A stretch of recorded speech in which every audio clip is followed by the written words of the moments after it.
How you going, RPG fans? This is going to be a quick video tonight because I'm going to talk about 3 games in the Suikoden series that I'm not that familiar with, and due to language barrier and not having the correct platform to play 2 of these games.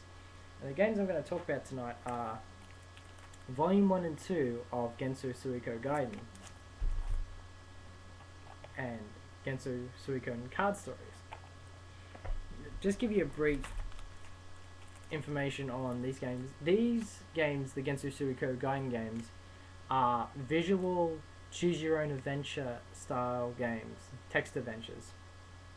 And normally I wouldn't even bother with this type of game, but they're set around the events of Suikoden 2, so any game that's set around the events of my favourite game of all time, I'm going to buy without question.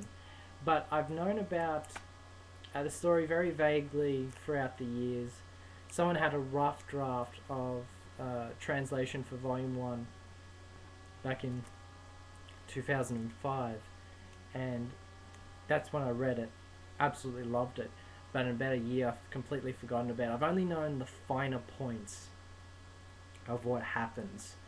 And as for Suikoden Volume 2, I've only known of 2 events because I didn't want to spoil myself, and there's only 2 events that I remember, and it's to do with Humphrey and Futch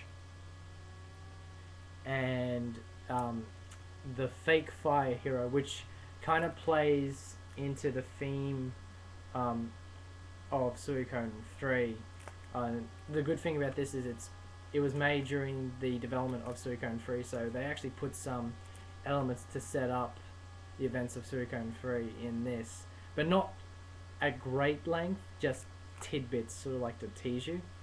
But that's all I really remember, so unfortunately I can't give you too much more information about these games. Very roughly, basically the main character is a guy named Nash, and he's basically an investigator. He's on an investigation down in the Justin City States in Volume 1, where he's supposed to be investigating the true runes, and that's pretty much all I remember. I really need to reacquaint myself with the stories of these 2 games. Basically, like I said before, this takes place during the events of Suikoden 2. This takes place roughly after. And as for Suikoden Card Stories, I actually did get to play this. I popped it in my DS, which is wonderful because it's multi-regional, as everyone knows. And I only played this for about an hour because of the language barrier, because I can't read Japanese. I did have fun looking at all the images and everything, but I found myself getting very frustrated, not understanding what they wanted me to do at all. And I pushed everything I possibly can to get further, but I kind of gave up. So I mainly bought these 3 games just for my collection, and whilst I did wanted to experience them in some format, I knew it would be extremely difficult until I fully grasped Japanese entirely. So I've kind of put them aside. But one thing about getting this, it came with a very cool surprise. And the thing about Genso Suikoden Card Stories, it's actually based off an actual card game they created in Japan. Now everyone knows that Konami is famous for the Yu-Gi-Oh cards. Well, in Japan they made another card series, and that was Suikoden. And so they decided to eventually make a game based on the card game. But one cool thing about buying the game is it actually came with 3 cards. And whilst I'm not heavily into playing card games, I'd consider these collector's items. And the cards they gave me were Tia McDowell from Suikoden 1, very cool. Ryo, the main character from Suikoden 2, in very, very cool armor. Awesome card.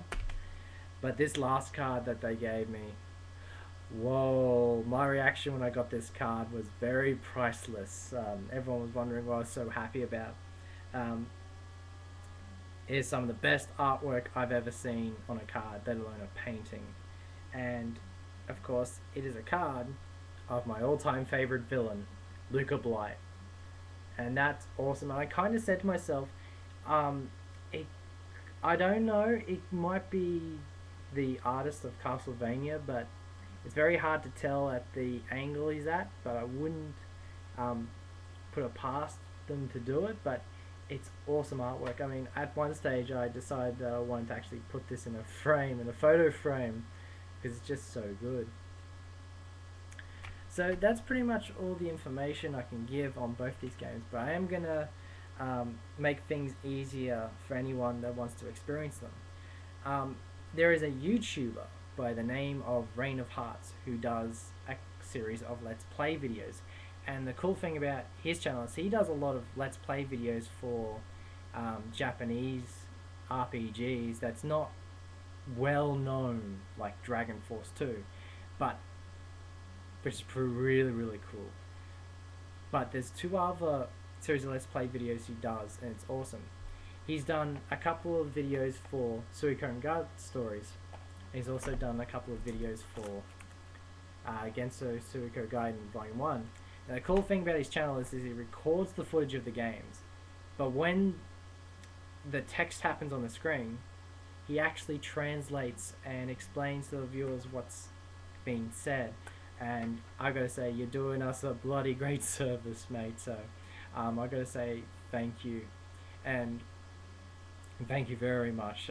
I've been enjoying your vids very, very much. So if anyone wants to experience both these games being played, I suggest going to Reign of Hearts channels and watching them. I'll provide a link down below. I reckon it's probably the best way to experience Genso Suikogaiden, because the games are very rare and they can be very expensive.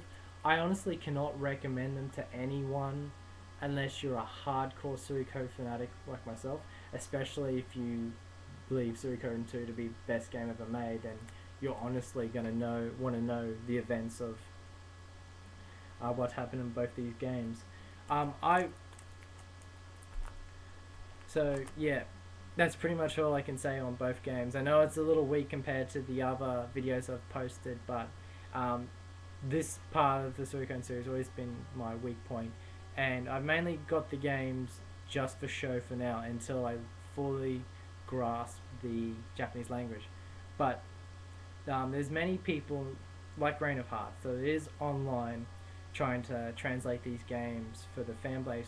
There's also a translation project that's if you type in Genso Suiko or just Suikogaiden Gaiden English translation project, you actually come up to this nice little site where they're working their butts off, physically actually translating the text, the actual code, into English, and I actually wish them all the best. Maybe one day you'll be able to experience these games in full English for yourself, and that'll be an absolute treat. During the week leading up until the 15th, I do plan to reacquaint myself, and by the time the 15th hits, I should be able to recite every bit of dialogue, and at least hopefully Suikogaiden Volume 1. So that's my goal. So anyone who's watched this vid, yeah, I know you would have been expecting a lot more information, but this is all I can give at this stage. I would love to do another video in the future where I will explain these games at greater length, where I will finish them start to finish and give my 2 cents. So for all of you at home, thank you for watching.